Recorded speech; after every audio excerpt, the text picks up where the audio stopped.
Kizomba enthusiasts, and welcome back to another episode of Kizomba Conversations.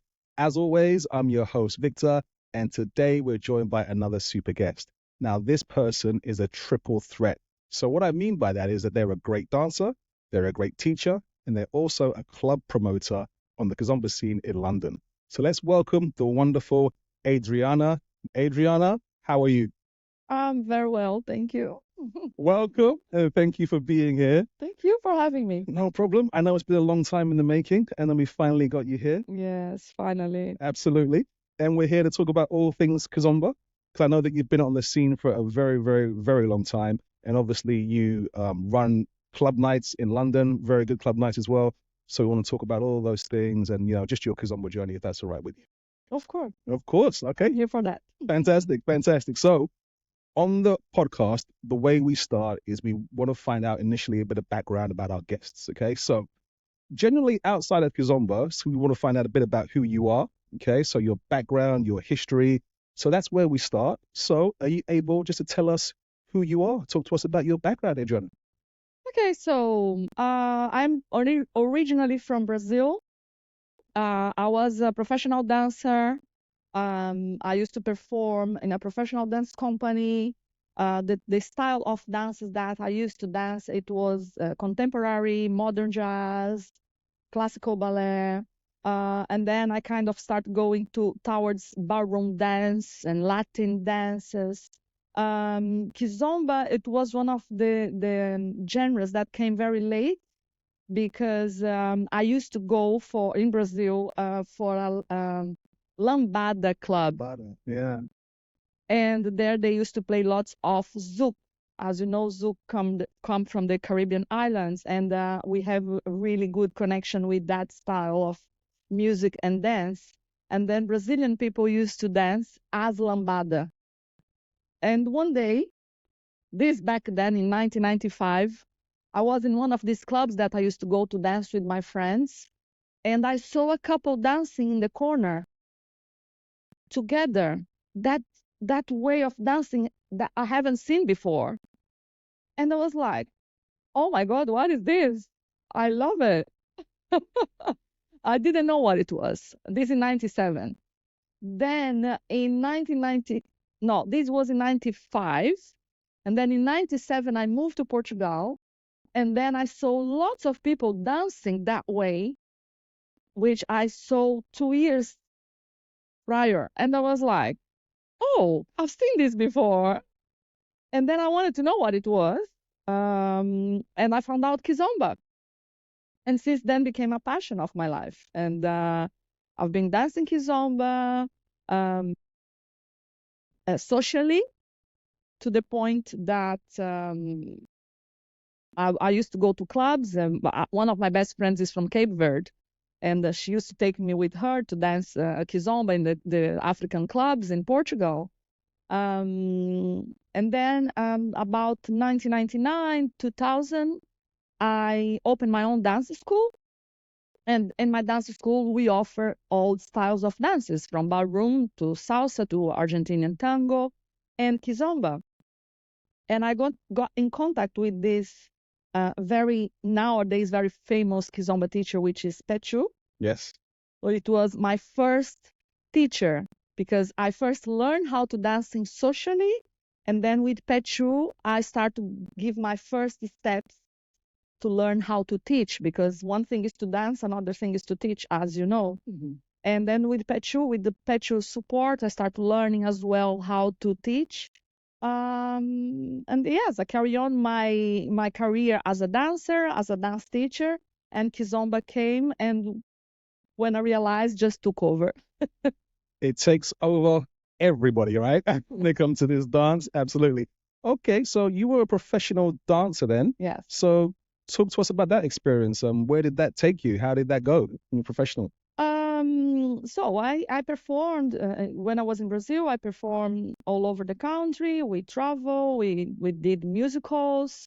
And then when I moved to Portugal, I carried on performing. I did a musical in Portugal as well.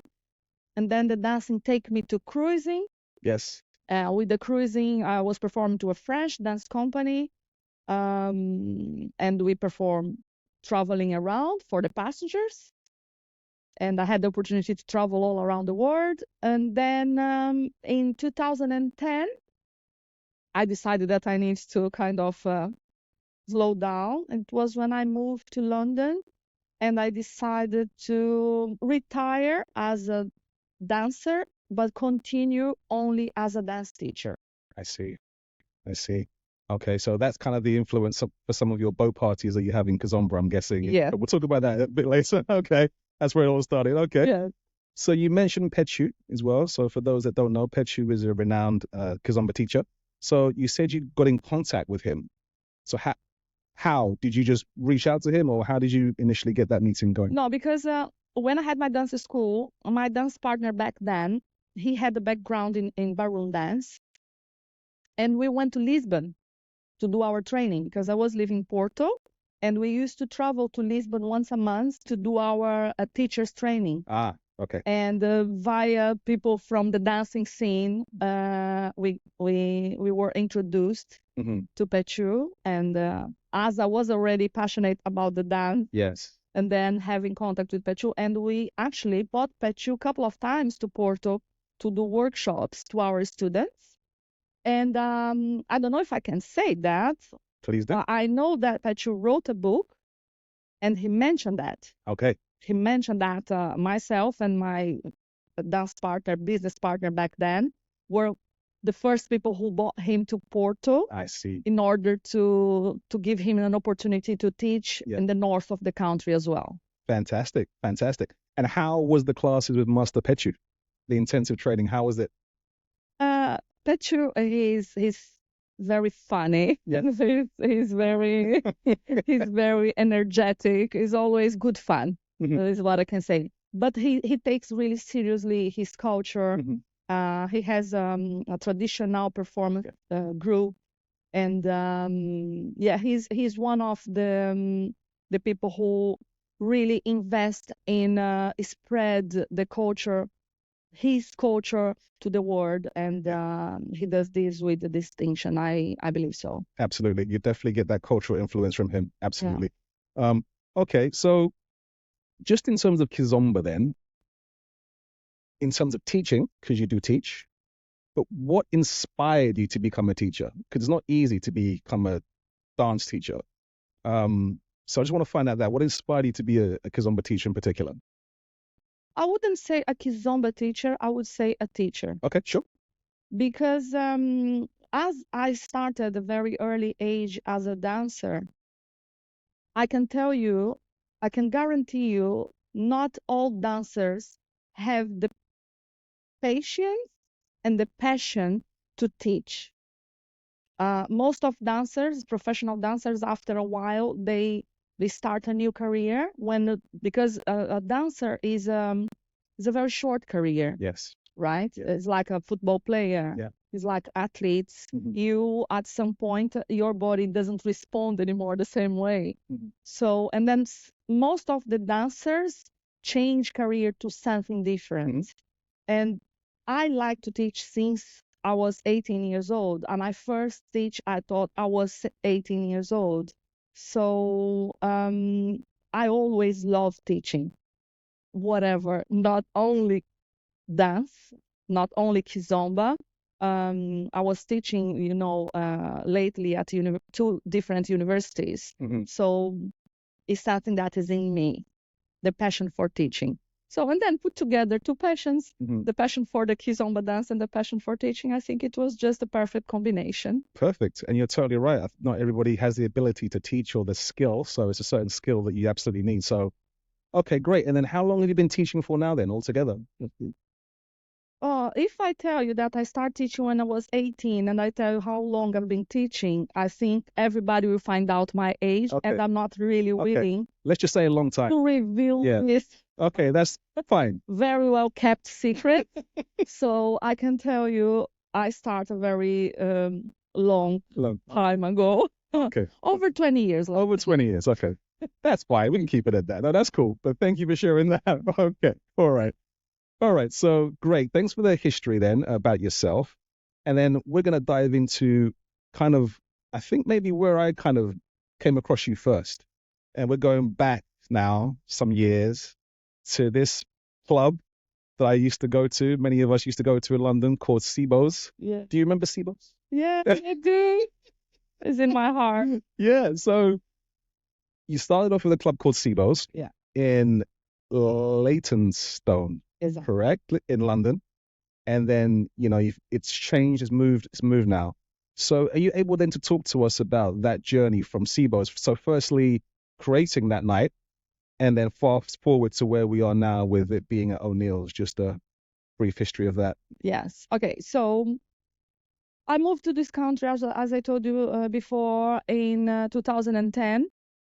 And I worked with various promoters. I work with in different clubs with different promoters. And I wanted to do something myself. I wanted to be also in charge of organizing my Kizomba night, my Kizomba events. Because back then in 2010, it was when Kizomba, it was actually raising in UK. Mm-hmm. And then you might also understand is how difficult it is to find a venue to run an event. And I was jumping from venue to venues and trying to organize a Kizomba night. I partner up with a couple of different promoters as well. I get a venue in central London, but wasn't really working well. And one day, one of my students, which you know, Easy, Mm-hmm. he was my student. He invited me to his birthday in Leytonstone Okay. at Cibus. Mm-hmm. And when I went to that venue, I love it. I love it. And I said, I want to do something here. Okay. I know it was his birthday. I shouldn't have done this. I took the opportunity of his birthday. Yeah. I want to do something here. And he told me that the venue belongs to his cousin, and he introduced me to his cousin.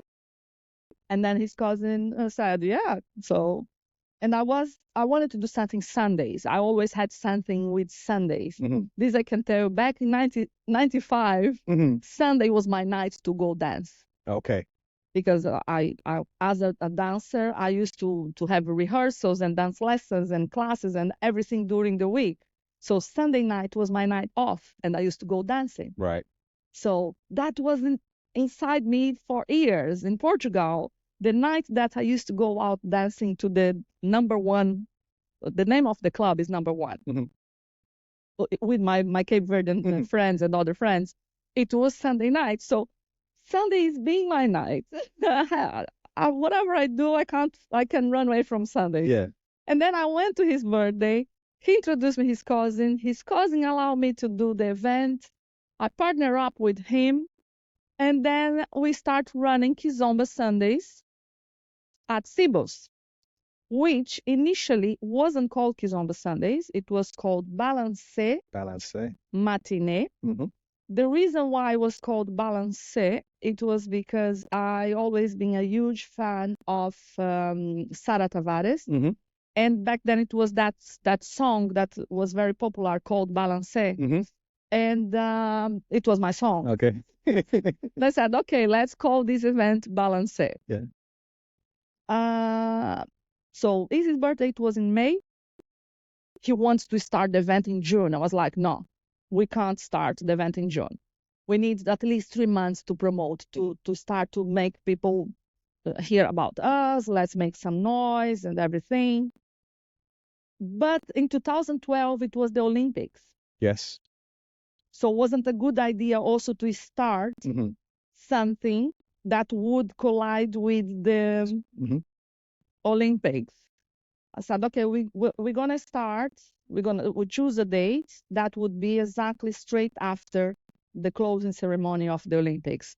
For that reason, we started on the 9th of September of 2012, because it was the Sunday after Mm-hmm. the closing ceremony. And then we start promoting around. He bought lots of his friends to help to promote, which became our core team, because these people were going out every night to dance, and they was flyering for us and helping. It was how everything started. great time, Seabo's. For those people in London, you know about the old days of Seabo's. Great venue. Um, you said you saw the venue and you just fell in love with it. Yeah. What was that? Why? What hit you? Was cozy, was the dance floor was good. Okay, very important. Very Dance floor. Yeah. dance floor. Dance floor was good. The vibe, I don't know. I think vibe is something Mhm. you can't explain. You get to a place and you feel it. Mhm. So I like the vibe. I like the venue, the atmosphere, the dance floor. The location wasn't even convenient for me because I was living south of London back then. I Mhm. didn't drive. It was challenging. Um, but trying to find a venue for so long in central London and not working, I was like, why not to try Yeah. out of central London and Yeah. being somewhere that actually wasn't that difficult access because we're close to the tube station. Mhm. For who drive was close to the M25. So I decided to take a risk. Yeah. And It worked. Yeah. 100% worked. So you've been doing it a long time then, and Seabo's is going well. So my question to you is, I mean, obviously it's changed now; it's at a different venue. But how have you seen the Kizomba scene evolve and change, particularly in London over the years that you've been dancing and teaching? How has it kind of changed and evolved? before, if I go back to 2010, um, despite having a large Afro-Portuguese community in London, for them is Kizomba, their traditional dances, their culture. It's Yeah. something that they do at home. Yes. They do with the family. They do in someone's birthday, someone's wedding. Mm-hmm. Wasn't really something that they, and actually didn't have many clubs here playing Kizomba. I think what evolved is that it opened an interest to other people from different nationalities. And this created a merge of Afro-Portuguese, which Mm-hmm. we call Palop, Mm-hmm. with non-Palops. I think bringing this interest to non-Palop and the opening of various clubs and giving also an opportunity for Palops having another place to dance apart from their own parties. Mm-hmm. I think this helped to spread their culture Okay. to other cultures and giving space to everyone who loves the culture to enjoy themselves. That's fantastic. So it's opening up the dance and spreading it to different cultures, palaps and non-palaps as well. So okay, so that's the main thing that you've seen evolve, yeah? The main evolution. Yes. Yeah. However, Mm-hmm. with evolution always come other things. So, for example, the arise of urban kiss, because with the popularity of Kizomba and with the Kizomba spreading around the world and going to other countries, uh, as happened with salsa, as happened with bachata, Kizomba also suffered the same kind of, Yeah. I can say, variation, Yeah. Yeah. and other people start to moving Kizomba towards another ways of dancing. Yeah. And obviously, when all started, they still calling Kizomba. Yeah. And generate a little confusion because people who wasn't from the culture wasn't so sure what was Kizomba, what was not. Yeah. And I think there came the need of creating a name to call that different way of dancing Kizomba. And then people called Urban Kiss. Yeah. Yeah. So urban kids is another topic we can talk about another time. Yeah, But another time. But yeah, okay, so that's another evolution, definitely. So then we were talking before about palaps and non-palaps, and then you were talking about the two different parts of it.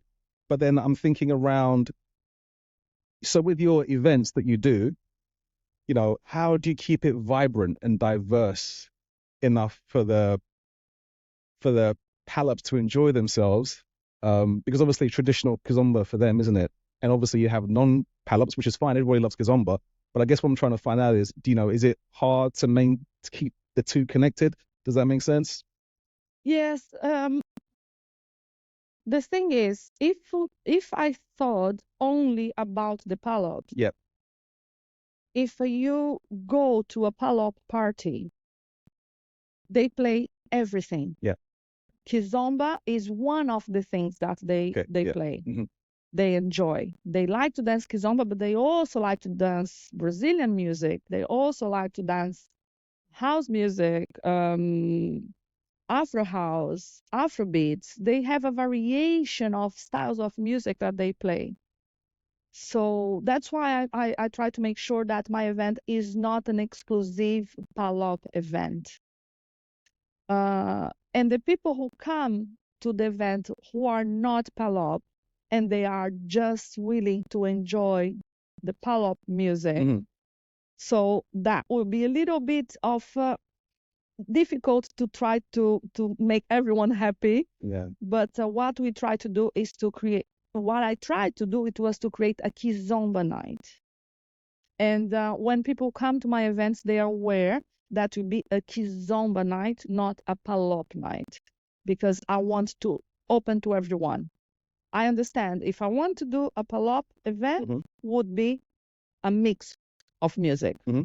But because I want to do an exclusive Kizomba event, Mm-hmm. and then I will please a little bit the Palops who wants to have mostly Kizomba playing, and I also please the non-Palops who are looking to enjoy themselves exclusively with Kizomba. Yeah. Obviously, you also play coladeira, we also play guirozuk, tarraxinha, samba, which is my favorite. Ah, okay. But yeah, we try to maintain the kizomba as the majority of music we will play in my events. Yeah. And is there been any challenges around that, or is it?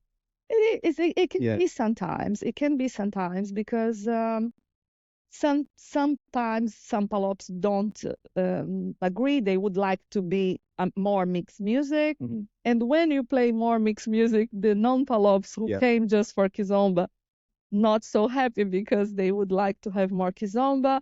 Is a balance that we try to find, not always successful. Yeah. But I believe after all these years, if I'm still in the scene, is because something is working, right? Yeah, it's been a long time, so something's definitely working, right? At least they know that when they come to your event, they can dance kizomba and some other stuff as well. So okay, cool. Now I just wanted to find that out because obviously we do have, London's diverse, isn't it? We have palops here, we have non-palops, other people from other places. So and it must be a challenge as a promoter to try to please everyone. But It is. yeah, you answered that, so that's great. Okay, so are there any, what other challenges then as a event promoter have you faced during the time you've been doing it? So the first challenge I mentioned before, it was the venues. Finding venues is very difficult because this is what most of people are not aware of, is that we as this type of promotion is not like we have funds to hire Yes. a venue. Most of venues are used in a very special deal. Like they let you use the venue for free if it's in a day that nothing is happening, like Monday. Or they charge less than they usually charge if you use the venue in another day that is not so busy, like or Tuesday or Wednesday, or even Sunday.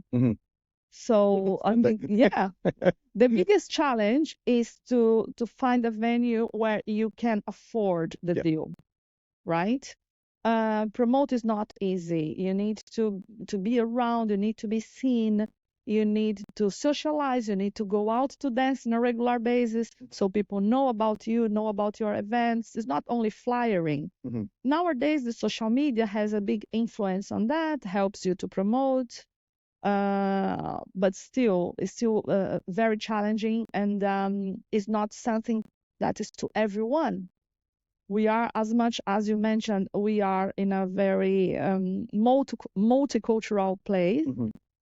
It's not everyone who are willing to go out to learn a dance, a culture from other culture, and it's difficult to bring new people. Yeah. Yeah. The second challenge I faced is the competition, because obviously as soon you do one thing that works, other people try to do the same. Absolutely. Yes. Which is not bad. Yeah. Don't get me wrong. Competition is good, but not always is good, depending on how it's done, depending if people are ethical, if people respect like your name, or try not to do. We know this is like open a chicken shop and someone open next door. Yeah. Of course, the city is big. You not open the next door as your neighbor. Let's try to open the other side of the city. You have a Kizomba night happening Sunday in East London. So open another night. You want to do Sunday, is the best day for you. Do in the south. That is nothing happening south or north. So this is kind of I always tried to do is check the market, what is going on, where things are happening, which days things are happening, and try to go the opposite. Different location, different day is how I try to run my business. Unfortunately, not always like that from other promoters, but I think it's just part of the business. We just need to deal with. And it's interesting because now we know why you chose Sundays, and you're a resident Sunday person. But now we know the backstory to that Sunday. It was your dancing day. Okay, great. So a couple of challenges there, but like you say, you're still here. It's still going. So you're doing something right. Yeah. So thank you, and keep going. All right. I'm not planning to go anywhere. Okay, fantastic. That's good. That's good. So then you mentioned dancing in Portugal as well. So, in terms of, well, do you travel a lot? Do you travel quite a bit? Yeah. You do? Okay. So what's the Kizomba scene like in London compared to some of the places that you've visited? Or what would you say is the difference with London and elsewhere? I think I'm afraid that I'll put myself in trouble now. Oh, okay. Okay. Well, this is a conversation, but only say what you want to say. The thing is, obviously, with all these years, with the how I can say, with the popularity of Kizomba and the growing and getting more known around the world, increase as well the number of congresses. Yes. Which is good, because helps to spread the word and helps the tourism. People travel more, people go to other places, other countries, and meet people from there, make new friends. I see all positive. However, I'm a little bit peculiar regarding the quality of the DJs. Okay. And I reckon that London, we are very spoiled in terms of good DJs. Spoiled. Yes. Okay. We have a really good amount of very good teachers. Good DJs. Yeah. And not always when I travel, I have the pleasure to enjoy the music as I do in London. That's why I say I'll be in trouble, because some people say, no, here in our country, you also have DJs. They might, but or I was unlucky that the times that I traveled to some congresses, I really didn't enjoy the music as much as I enjoy here. Okay. And I feel lucky that I have contact with all these amazing DJs. So, DJ Gatito, Miruki Kola, G Souza, King Doki, Fopusho. I could stay here hours giving you names. They are all amazing. Really, really good DJs, high quality. And I'm really happy actually now that some of our DJs start traveling more and being more known in other countries, because they are great. Not saying there are no good DJs, amazing DJs in other countries, but I have to say that in London we are spoiled because we have a really good DJs. So UK people, we're spoiled. Just remember that next time. Remember, remember. We're spoiled. Okay. That's really interesting to hear. Okay. Any other differences? Or was that the main one you would say for? Um, I might have to say one negative point, but I believe it's not only when I travel. Here we have the same issue, is the ratio in between Yes. male and female. Mhm. There are always more ladies, and it seems that in festival are 3 times more. So that's just everywhere then. Everywhere, right? Okay. I don't think it's only in congresses and festivals. Wherever I go, dancing, there are always more ladies. We need to create some way to bring more gentlemen to the dance floor because it needs to be more balanced. Otherwise, you ladies go travel, spend lots of money to be in a congress, and they stay there all night and dance one song. So, So yeah. why do you think that is? Why what do you think that is about men not coming so much? Any thoughts? It's cultural as well. Yeah. It's cultural as well. I think we are improving a lot, Mm. but men are raised in a different way. Okay. So to be more interested in different sports and yeah, dancing is more. People believe that is just for ladies, just for women. That women are more. Even my partner, he says, "Oh, I don't dance." Why not? So. He Um, dances with you, right? no, he doesn't. So it's kind of men. I think create that block. No, I can't do this. I think men overthink. I feel this in lessons actually. Last week I was teaching a lesson and the guy said, "Oh, she's better than me." I was like, "You overthinking. Just relax." Mm-hmm. And feel the music and listen to me. I'm sure you'll be fine. And he was fine at the end of the lesson, Mm. but he was overthinking. He got there already overthinking. I think that's your problem, guys. You overthink. Okay. No, it's so my wife tells me that a lot. Anyway, right? Right? But yeah, no, I think what you were saying then about culture and men more doing other things, sports, whatever, that kind of makes a bit more sense now. So okay, so I'm learning something there because that's interesting. Because I was always wondering why is it so? I mean, it's not even like a little bit; it's very heavily more women Yeah. than men. So that's a good to get that kind of insight. Okay, no, that's great. And then okay, so that is you differences in the scene. But what about, is there anything globally that you see, any differences around in terms of Kizomba? Any other differences? I think now, especially let's say the last after COVID, Yeah. and with the popularity of urban keys, Yeah. I felt that now is more splitting. Like people who do kizomba only do kizomba, people who do urban keys only do urban keys. Hmm. I think now it's because it's more clear now the difference between the two styles. I think this globally now is more settled. Split. It's like okay, this is kizomba, and Hmm. not saying that there are not people who like both and dance both, Hmm. which is perfectly fine and normal. Hmm. But I feel that globally now is more clear what is what. Hmm. Yeah.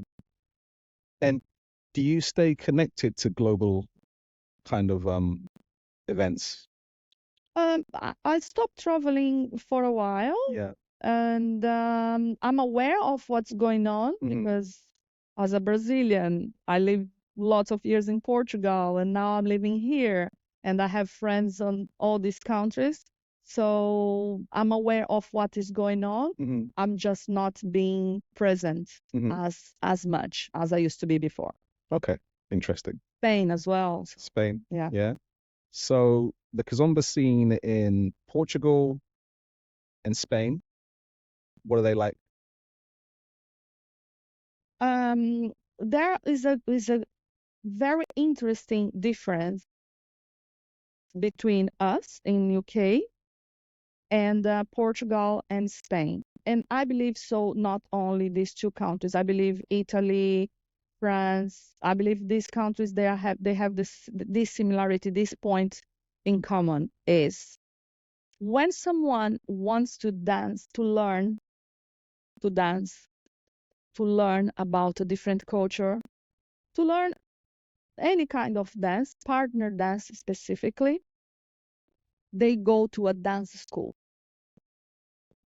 While in UK, people go for a club, which for me initially was so confusing Okay.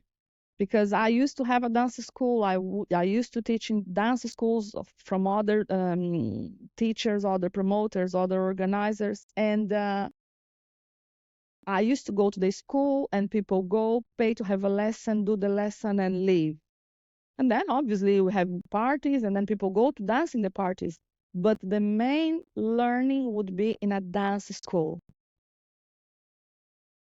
And here, you go to a club where there are people who are not doing lessons, or they're just going for a drink, or are tourists. They are drinking, they are crossing the dance floor with their drinks, holding their drinks, while I'm trying to teach someone to dance, and the person is trying to pay attention Yeah. in what I'm saying, but also looking someone else passing, and it was so confusing. When I got here, I was lost. I had to start teaching a club with all that noise around. Yes. I was like, I can't do this. But I learned. I learned. Now I'm shout louder than everyone else. Yeah. But when I got here, it was very challenging for me. And I believe that is the biggest difference. When for non-palops coming to learn a dance, a culture in a club with all that noise around, while if you go to learn how to dance in Portugal or in Spain, or I believe so other countries in Europe, you go first to a dance school. You have all that preparation before you've been thrown to the lion Yeah. Yeah. and go to the club dancing. And that's really interesting to hear as well, because also, would you say, because I hear that, in Poland, they have a very high level of dancing as well. And I think what you're just talking about probably illustrates, probably because they have that structure as well. Yeah. Literally, you go to a school and you learn, and then that's how you kind of develop your skills. So it's just interesting to hear, because we don't necessarily do that. And you're right, we just come up to a class one day, or another. Sometimes don't even come to a class for another 3 weeks or whatever. Then you try to pick it up or whatever it might be. So it's a bit erratic. So It's not good because, I mean, it's working for what the system here. yeah, But I'm a huge fan of structure. yeah, And if when you go to a dance school, you have modules. You do all the modules that would take a couple of months, and then you improve, and then you go to the next module. If you miss a couple of lessons, you can't go to the next level. You need to go backward. yeah, So it gives you, that's why the level is so high. Mm. If you go to Spain, yeah, I was very impressed when I went there for the first time, because people go to dance many times a week, and they go to take really serious dance lessons. yeah, And this obviously will give you a different yeah, level, yeah, because you are really investing your time yeah, to learn properly. yeah, While in a club, there's so many distractions, and if you pay as you go, you're tired of work today. I'm not going today. I'm just paying the lesson when I go. But if you pay a month, or if you pay 3 months, or if you pay 6 months, if you pay a pack, like, no, it's paid already. I have to make an effort and go. Mhm. I believe all these factors influence people to take the decision to go or not to the lesson. yeah, And also the environment. If you in a studio, you have the mirror, have the music, have the teacher focus on you, you focus on the teacher, in your partner and your other dance partners. In a club, there's so many noise around, which will take you also some more time yeah. to improve. I believe so. Well, you're a classic teacher. You said you love teaching, right? So this is classic Yeah. teacher talk. Absolutely. Right. But no, I think you're right as well. If you want to evolve in your dancing and have it really, really good, that's what you do. But obviously, we know that people go out for lots of different reasons. You might want to go out, let the hair down. But I think that getting that structure is really key if you want to evolve as a dancer, like you're saying. Okay, no, great, interesting. Thank you, thank you for sharing that. All right, let's focus then now on.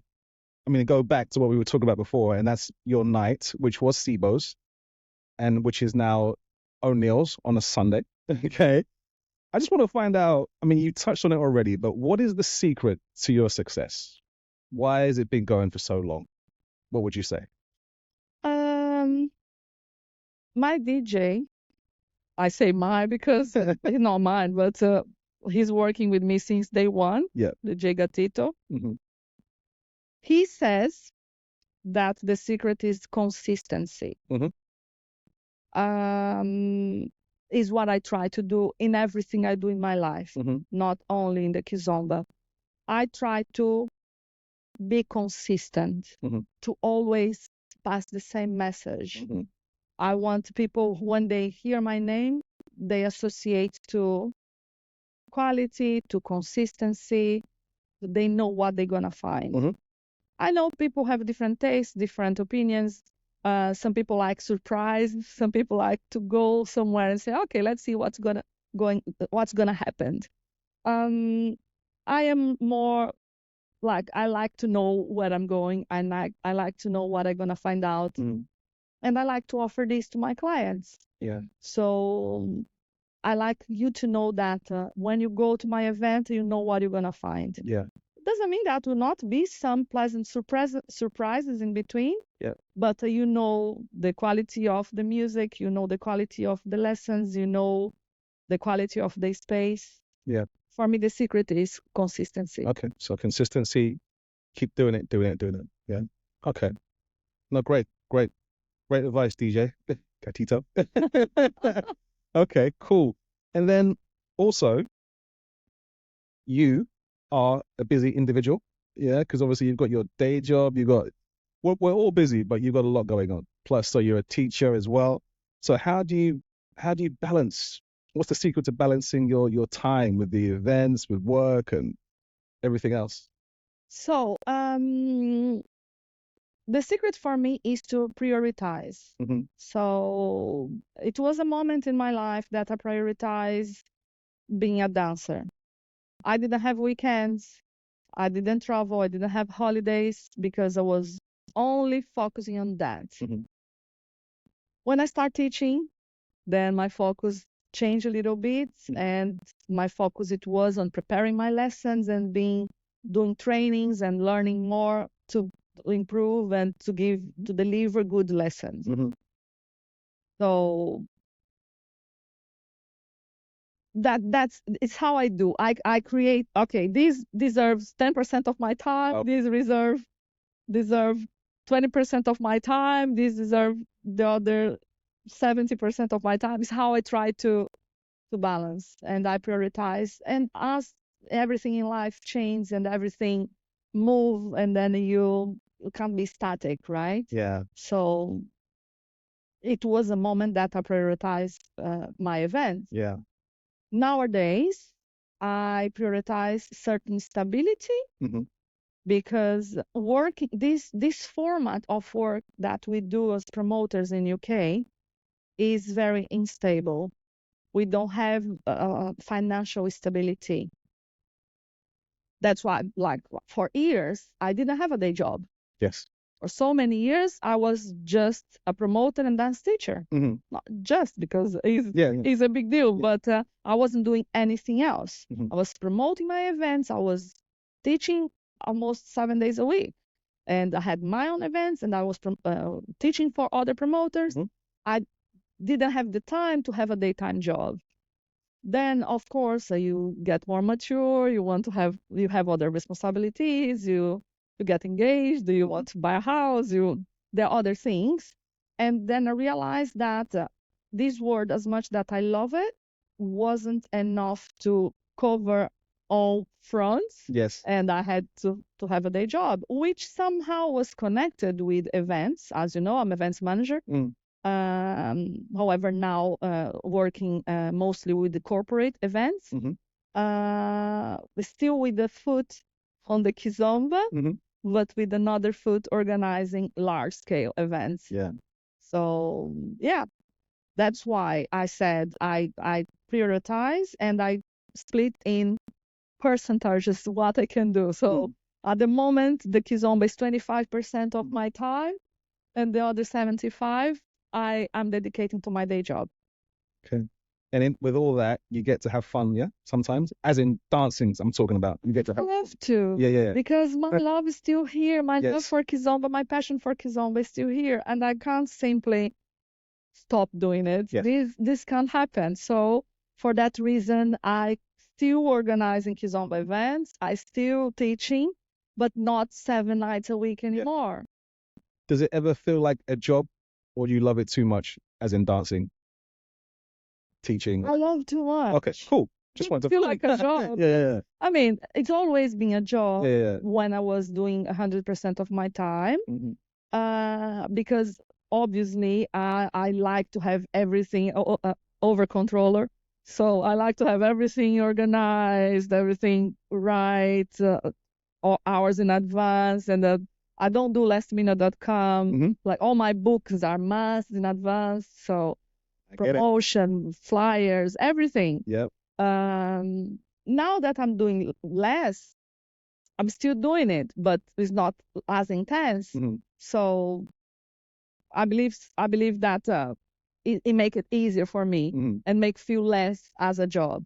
Before, still love, but I had that pressure. I have to do everything perfect. Yeah. Now, having less pressure, it comes more naturally, and I think I'm enjoying more. Good, because you've got to enjoy, okay? Yeah. And speaking of enjoyment, we love Kizomba. This podcast is about Kizomba, but obviously the father of Kizomba is Semba, right?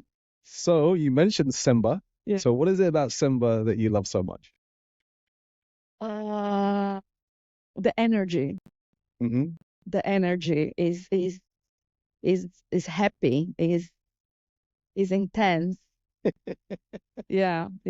I love Kizomba, don't get me wrong. Kizomba is the passion. Yeah. Okay. This just came across in my mind now. Kizomba is a passion and Samba is a love. Oh, great. Yeah. It's a great quote, right? Yeah. Right? Because Kizomba gives that's warm in your heart, but Samba give me that energy, and I love that energy. And one interesting thing about Samba, because the Samba and Zouk, the merge of both, it was what created Kizomba, right? And one very interesting thing that I didn't know, and I learned when I had contact with Pechu, as a Brazilian, is even embarrassing, I'm admitting this to everyone, but I will. For me, samba, the Brazilian samba, it was something that was originated in Brazil, right? No, samba is ours. As a Brazilian, sorry, you say samba? Samba, yeah. S-A-M-B-A, samba. Yeah, you probably seen the Rio Carnival samba.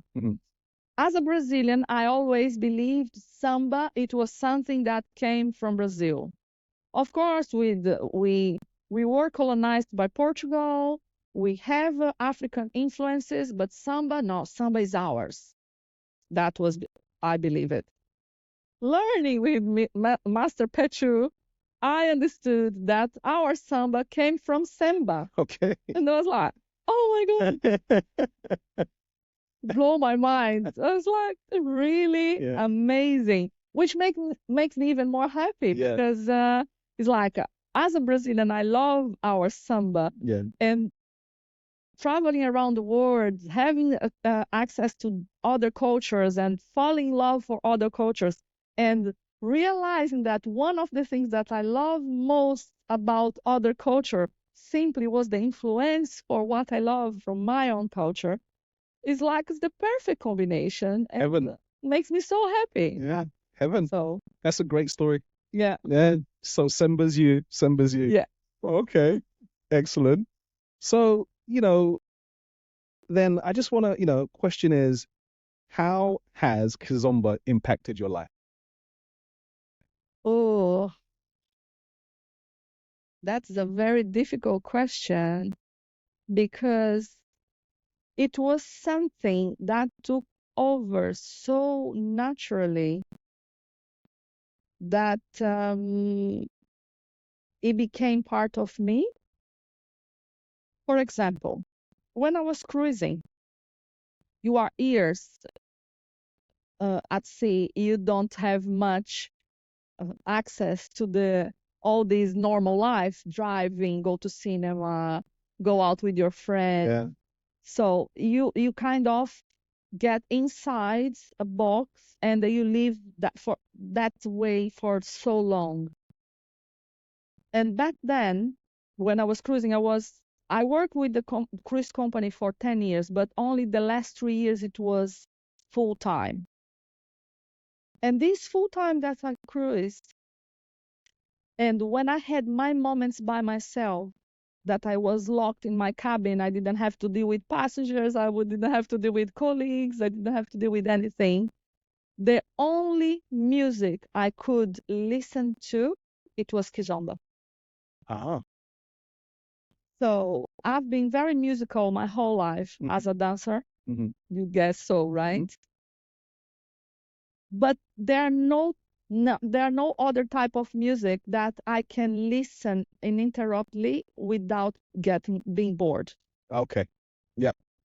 So if this meant something for you, I don't know, but it's like I love all types of music. I listen all type of musics, but when I'm by myself, the music that I like to listen to is Kizomba.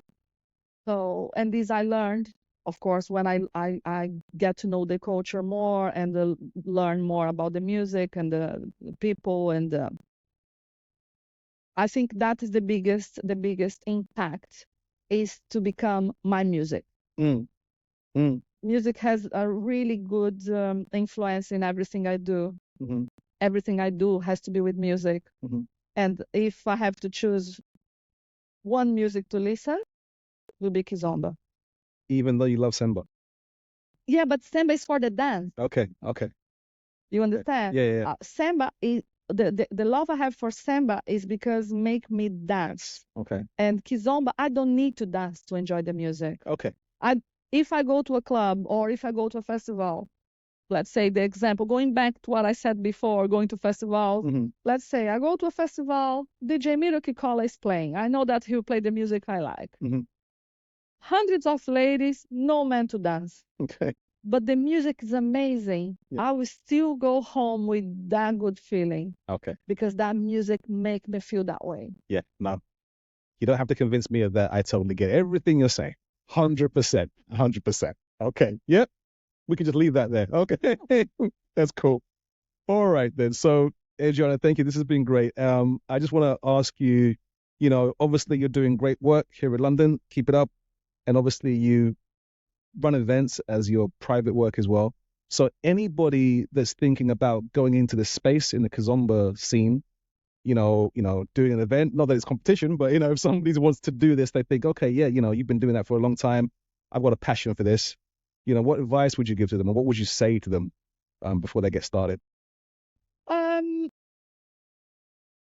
think that will be easy initially, because as everything in life, it takes persistency. And if you don't persist, you not get anywhere. It's difficult.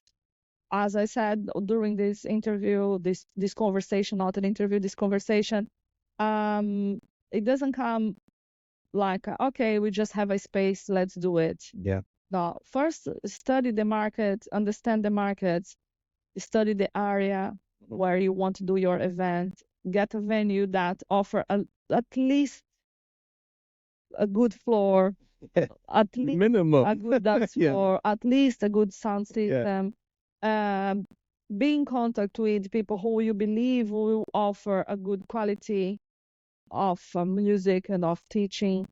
People who are reliable. There are lots of elements that you need to put together in order to organize a succeed event, right? So I would say location, I would say venue, where this venue is located, that would be easy access to your clients or not. Consistency, yep, right? Offer something that even if it's not working on the beginning, doesn't mean that will not work. If you have these right elements combined, good space, good location, good teachers, good DJs, So it's just a matter of time that's gonna work. So Okay. Yeah. Okay. So you heard that advice, people, from a master here. So absolutely. And consistency is a key thing that's coming across as well. So that's important. Okay. And then, what are your hopes then? Your hopes, dreams, aspirations for Kizomba in the UK and globally. Where would you like to see Kizomba? How would you like to see it evolve? um I would like to people to understand more about the culture and invest more in learning um, with good teachers, listening to the music with good DJs. Mm-hmm. Try to find your own niche Mm-hmm. because if it's for you, if it's something that you find that you identify yourself with that, um, just there are lots of sources around that you can educate yourself. Mm-hmm. Um, but if you don't like one of the aspects of the culture, just don't invest your time. Mm-hmm. So what I would like to see is people going and trying to learn and respect the culture and give love to that culture. Mm-hmm. Because I heard someone saying, "Oh, I like the dance, but I don't like the music." I would say a bad word, but Mm. I know you said don't say bad words, so B word. Yeah. Sorry. No, you can't like one thing and don't like another thing. You need to love the music, you need to love the dance, you need to understand the culture and like the culture. Okay. If not, just go to learn something else. Yeah.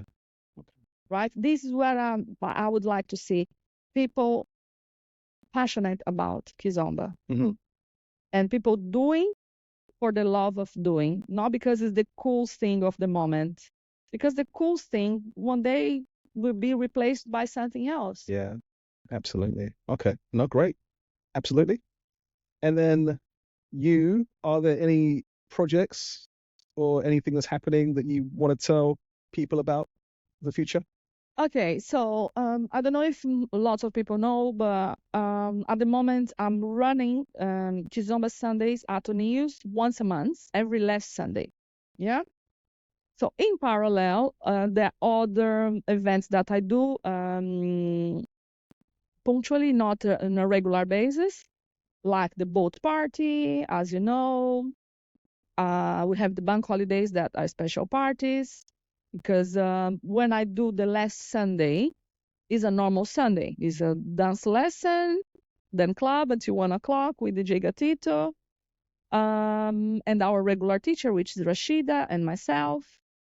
When I do the boat party, which is once a year, is every summer. This year, I did the 7th edition.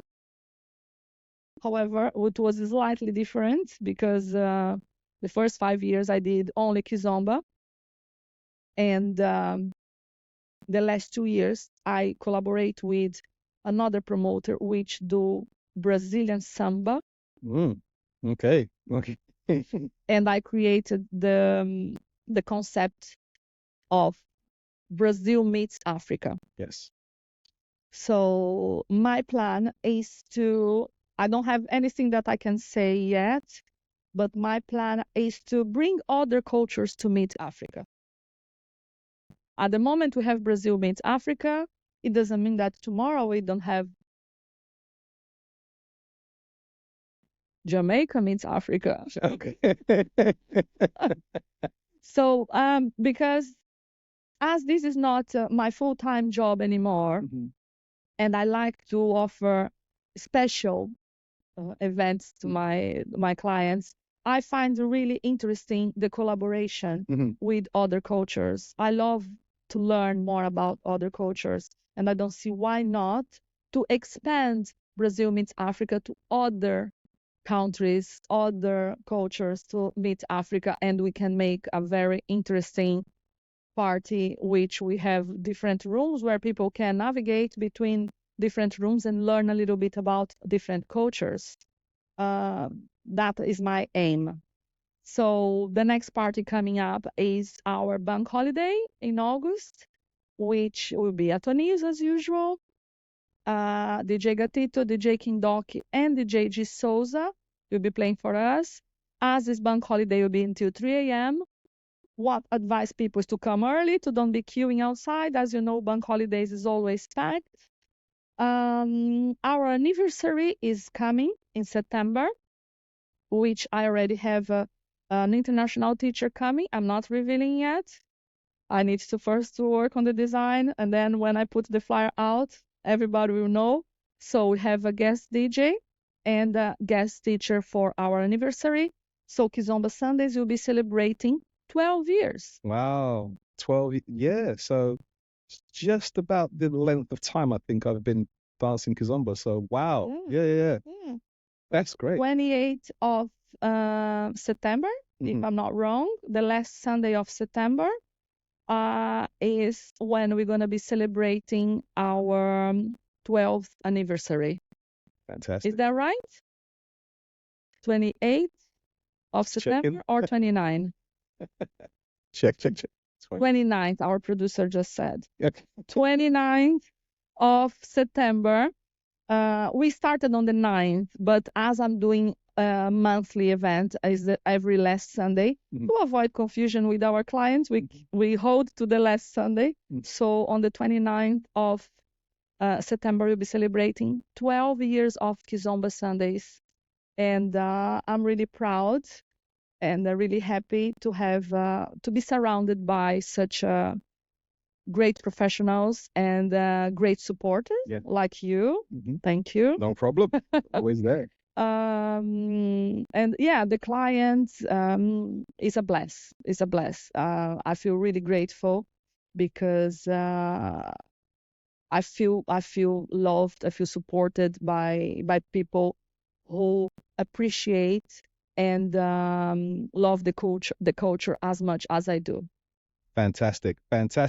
Thank you so much. And I'm there already. I'm going to be there. I'm not going to say I'm going to be there. I'm just saying I'm there already. I'm definitely coming to that one. So 12 years, we'll definitely be there. But no, the bank holidays that you produce are really good. And, you know, the boat parties are really good as well. So keep them going. And I think the cultural part as well, great idea because it opens up people's, you know, different thinking, meet new people, different cultures. So that's something that definitely should keep going 100%. Yeah. Can I say something? Yeah. I'm open for collaborations. So if anyone from a different culture, just approach me and we can have a conversation and collaborate with each other. Do a boat party or do a party at O'Neill's or do a party somewhere else, which we can combine both or 3 cultures or 4 cultures.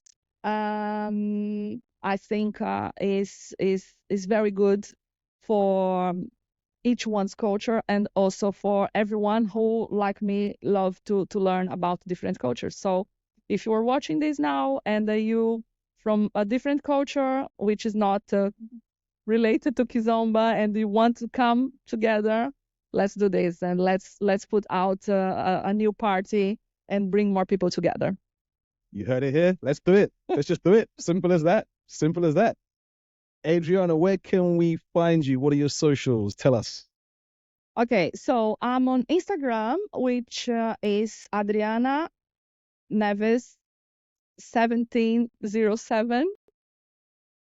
I think so. Adriana Neves 1707 is my birthday, so I can't forget at least the number. Yeah. I can't forget. And also Facebook. Interestingly, as much that lots of people say that Facebook is not as popular anymore, most of my clients come from Facebook and watch things, my content on Facebook. So I cannot leave Facebook for a while because Facebook is where the demographic of my clients are mostly. And that's all. I have Twitter, but I don't remember. I almost don't use. I'm navigating between Facebook and Instagram, so you can find all information about my projects over there. I'm in LinkedIn as well, but LinkedIn is more related to my corporate events. Sure. No.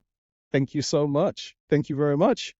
One final thing that we do on the podcast is we ask you some quick fire questions. Bit of fun. All right. So okay. We have. I'm scared now. No, not at all. We have 3 cards here, and the idea is for you to pick 2 and answer them.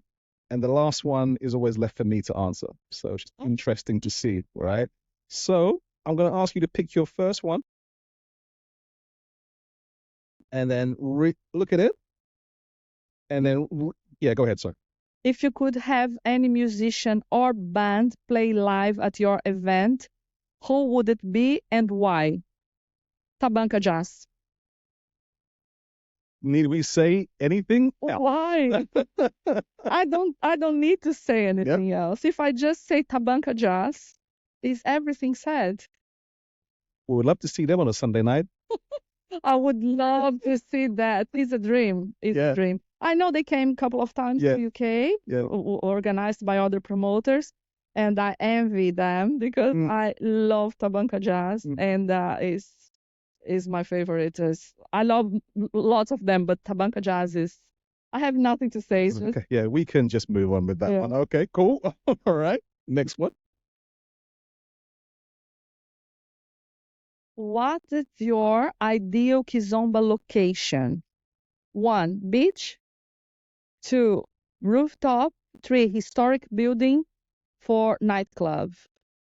I would be in between beach and rooftop because both relate to summer and the warm and hot and dress and high heels and feeling nice and happy. So historic building might be interesting. A nightclub I do regular basis is already regular for me. Yeah, I think beach or rooftop. Choose one.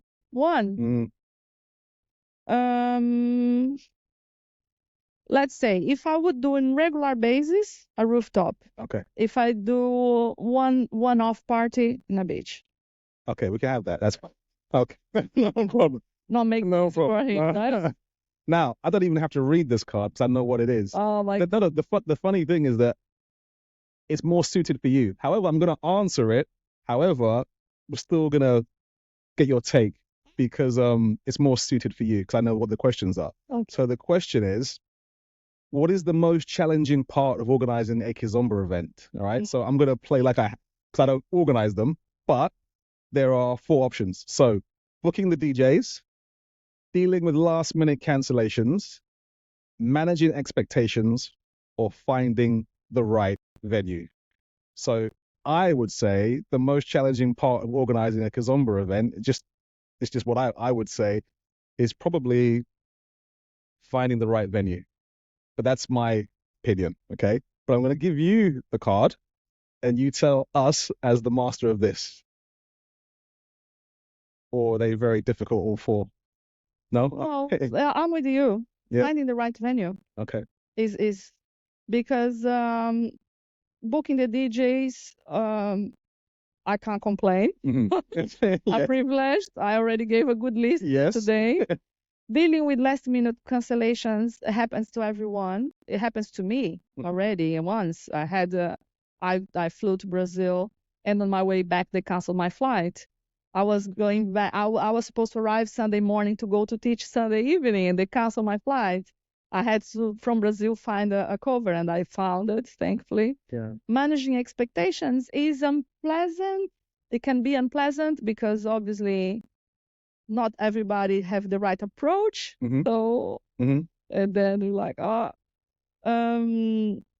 but finding the right venue, I think, is the hardest one. Yeah.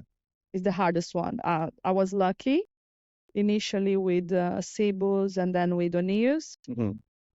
But yeah, difficult because there's so many elements that needs to be right. The floor, the space, parking, accessibility, lots of things, right? Finding and maintaining. Yeah, as well. Because you can find easily, but then there comes always new challenges. And yeah. Okay, cool. So I got it right. If it was a test.